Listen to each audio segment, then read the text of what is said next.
Ladies and gentlemen, it is time for one of my favorite segments here on the radio. This is called the one and only Rosenthal Report. Boy, without Andrew here, it's just so insignificant now. I just don't have it. Here he is, ladies and gentlemen, the one and only Jeremy Rosenthal with the Rosenthal Report. Good morning. The Rosenthal Report just isn't what it needs to be without Andrew. The report is the intro is I got to work on the intro. Maybe next week we're gonna have something special. I'm gonna work on it. Man, you guys have already you've already done that with the Jeremy song. I put that on my Facebook, by the way, and that went viral. That was big. Well, that was one of my favorite moments. That was a great moment. There's no doubt. But ultimately, the reality is, the open is kind of like the little appetizer you get. Right. The meat and potatoes are in the report, and that's always solid prime beef we're talking about here. Right. Yeah. I got to tell you, I'm going to surprise you on one topic today. Okay, let's have it. And let's start with the Taylor Swift topic.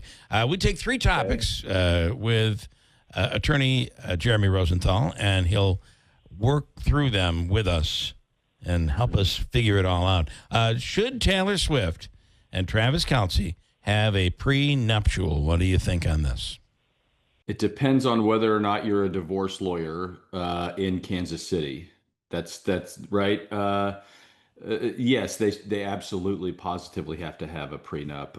Their assets are too wide ranging, they're too complex, and look, I'm sure that their love is pure magic. It will always last. All right, of course, we all know that. But look, for no other reason than if you split up and if you divorce, you're gonna pay lawyers $1 zillion just to clean this thing up. So yeah, I think they do need one. It is sort of the short answer. Taylor Swift, she's got a lot of really complicated assets. She's got licensing with music, her catalogs, her future income. She's got a lot of real estate. And look, you don't want that riffraff. You don't want him taking your money. Right. And people don't realize what she is worth, what she has, the amount of wealth that she has built for herself. And I got to tell you, Monday night, they were all lined up. I think it was Monday. They were all lined up to get her new album at midnight at Targets across the country. I mean, she still has a major demand. The NFL will tell you when she's in the stadium, ratings are up. I mean, this is, you can't deny her significance. Oh, no, I don't doubt that. And listen, when Joe DiMaggio was dating Marilyn Monroe, right? That's one of the reasons baseball's not baseball anymore, because that used to be them. Right. She's worth about 1.5, 1.6 billion, depending on who you talk to and ask. And, I don't know. Right. Yeah. So she meets and marries Travis Kelce, and look, I mean, he's going to get maybe some nasty records written about him at some point. That's worth the prenup. You can't, she's not going to put that in there he can't say you're not going to write a tell-all, song about me. That's like a given. Yeah, that's a given. That's coming. By the way, she's a Powerball ticket when you think about it. 1.6, 1.7 billion. I was thinking that. And he's getting her in the lump sum. We could have been running in the same circles earlier this week. Yeah, and you don't have to pay the taxes. No right? taxes. You don't have to, no taxes. Well, you do, but you got to. You earn it. You earn it. You're going to pay. Yeah. You're going to pay. They're going to come and get you. You're going to pay. All right, topic 2. This is where I'm going to give you my take here, and you tell me I'm wrong. I hope I'm wrong. Okay. I detest Alex Jones. What he has done to these families in Connecticut, talking about how there never was a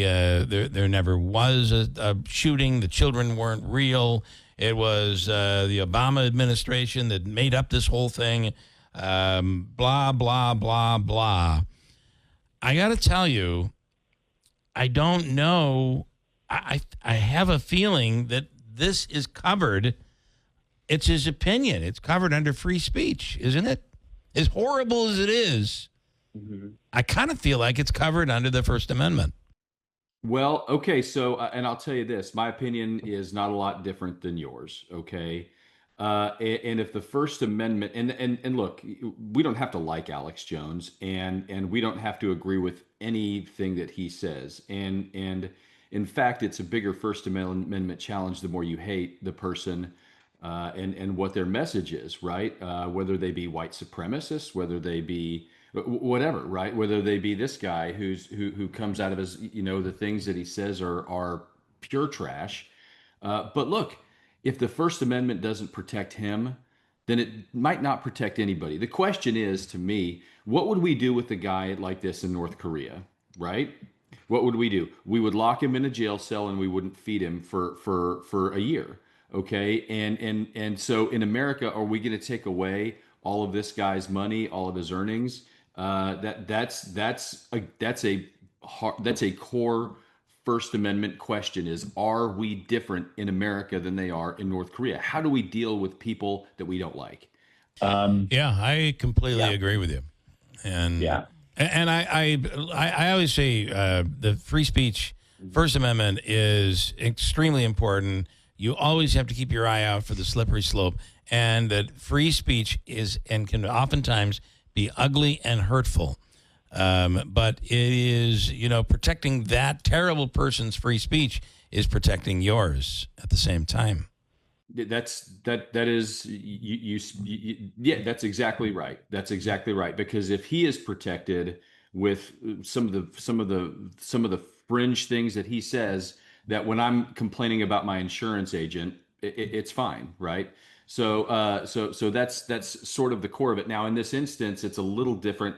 It's still a First Amendment case. He had a lot of procedural defaults because he was pretty obstructionist in the courtroom. He wouldn't turn over discovery. He wouldn't give answers. He was so basically they sort of deemed that he lost. And the only issue at trial was, how much do you lose? The Supreme Court may not take his case. They're what's called a court of discretionary review. They don't have to take it if they don't want. We'll see where it goes. But yeah, no, I'm with you. If the First Amendment doesn't protect him, then who's it really for? Right? Because I don't need it. Right, Yeah. right. And that's the other problem with the complacency that we have in this country today. It's like, well, this doesn't affect me, so I really don't care about it. I mean, I'm never going to get in trouble or never get into a situation, so I just don't care about it. And boy, that's the scary Ripple thing. effects can be painful. It certainly can be. That's right. So, yeah. That's right. But topic 3, an Indiana, this story is the best, though. If there's a story that we need as our kicker, this is it. Indiana man sues Meta.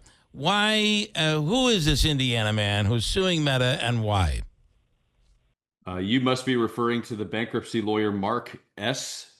Zuckerberg. That's Is that who this is? That is who I'm referring to. This is awesome. Look, this goes to, there are many different reasons to go to court. Okay, one is an upset, pissed off attitude. One is you've been aggrieved and you need to seek justice. Another reason is because you want to advertise. Okay, and that's what this fella's doing. Now, he's had a hard time with Facebook. His account's he's been to Facebook jail 9 times only for having his own name. Only right? They think he's parodying. They think he's right. He's like, yeah. he's like, I've sent pictures, I've sent information, I've sent my water bill, I've sent. So he's bringing this lawsuit, and he might win a little bit of money. But look, man, we're talking about him, and if you need a bankruptcy lawyer in Indianapolis, Mark S. Zuckerberg is your guy. I love it, and what a great way to get your name out there, and most people are on his side anyway. It's like, how could they do that to him? Oh, by the way, right. I need your services. Very, very cool case, I would say. Oh boy, we're all over the place with great topics today. Good stuff, ladies and gentlemen. There it is, the one and only Rosenthal Report.